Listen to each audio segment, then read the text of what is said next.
మీ ఇంట్లో మీ బిడ్డ వల్ల మీకు మంచి జరిగి ఉందా లేదా అన్నది మాత్రమే ఆలోచన చేయండి. మీ ఇంట్లో మీ బిడ్డ వల్ల మీకు మంచి జరిగి ఉంటే మాత్రం మీ బిడ్డకు సైనికులుగా మీరే నిలవండి అని చెప్పి సందర్భంగా కోరుతా ఉన్నా. ఇచ్చిన మాట తప్పితే ఓటు వేయొద్దని చెప్పిన తేదీ జరిగేటువంటి ఎన్నికల్లో మీరందరూ మంచి మనసుతో నిండు హృదయంతో సీలింగ్ ఫ్యాన్ గుర్తు మీద ఓట్లు వేసి ఆదరించండి అని చెప్పి అందరినీ కోరుతున్నాను. మీరు ఎప్పుడు నిద్రలేస్తారా మీ చేతిలో పెన్షన్ పెడదామని పేదవాడి ఇంటికి పెన్షన్ నడిపించినటువంటి ఘనత ఈ దేశ చరిత్రలో జగన్మోహన్ రెడ్డి గారి మీ అందరికీ సందర్భంగా మనం చేస్తున్నాం. ఈ రోజు చంద్రబాబు ఇంటికి పెన్షన్ వస్తే జగన్మోహన్ రెడ్డి గారికి ఓటేస్తారు, ఇంటికి పెన్షన్ ఇవ్వకూడదని ఎన్నికల కమిషన్ ఫిర్యాదు చేసి ఈ రోజు పాపం వృద్ధులని దివ్యాంగులని ఎన్ని రకాలైనటువంటి ఇబ్బందులు గురి చేస్తున్నాడో ప్రత్యేకంగా మీకు చెప్పాల్సినటువంటి అవసరం లేదు.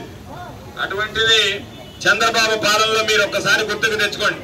జన్మభూమి కమిటీలు చెబితే తప్ప పెన్షన్ రానటువంటి పరిస్థితి.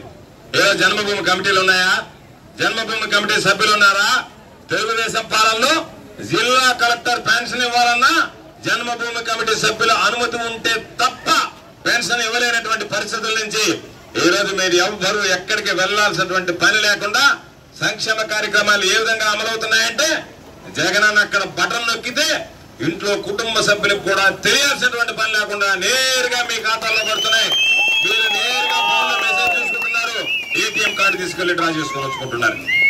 ఎవరైనా ఈరోజు చంద్రబాబు నాయుడు మామూలుగా నేను చంద్రబాబు నాయుడు ఎప్పుడు వీడియోలు చూడను, నోరు తెరిస్తే అబద్ధాలు కంపు అని చెప్పాను. మొన్న ఎప్పుడో ఏదో వీడియో ఆన్ చేస్తే సామెత చెప్తుంటారు పెద్దోళ్ళు, వెంకటేశ్వర స్వామి వస్తాడని సోదరికి పోతే చెంచూరు వచ్చిందని. అట్లా చంద్రబాబు నాయుడు వీడియో వచ్చింది.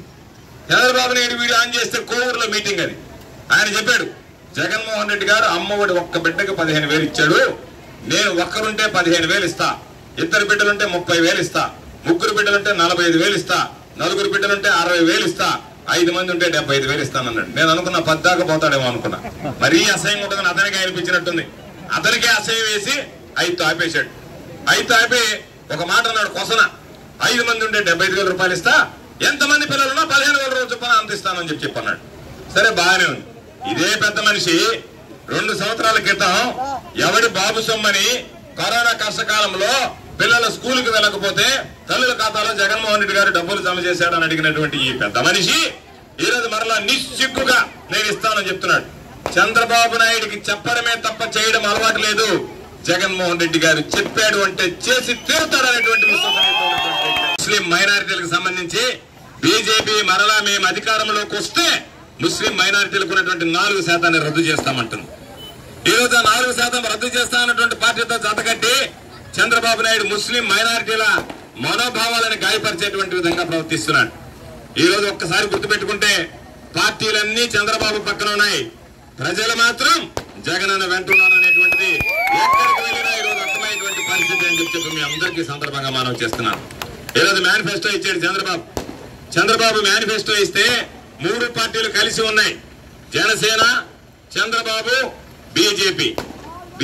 వాళ్ళు ఏమన్నారంటే, ఓరి నాయన 2014లో నువ్విచ్చి మా కొంప ముంచావు, మరలా మేము అడ్రస్ లేకుండా పోయాం ఆంధ్ర రాష్ట్రంలో, మరలా మమ్మల్ని ఎందుకు మీ మేనిఫెస్టోలో పెడతావు, నువ్వు చెప్పేవి ఏది చేయలేదు, జనాలను మరొకసారి మోసం చేయడానికి తయారు చేసినటువంటి మేనిఫెస్టో నువ్వేమైనా చెప్పుకో, చెయ్యలేనటువంటి నువ్వు చెబుతున్నావు కాబట్టి ఆ మేనిఫెస్టోలో మా ఫోటో మాత్రం ఉండడానికి లేదు అని అన్నారు.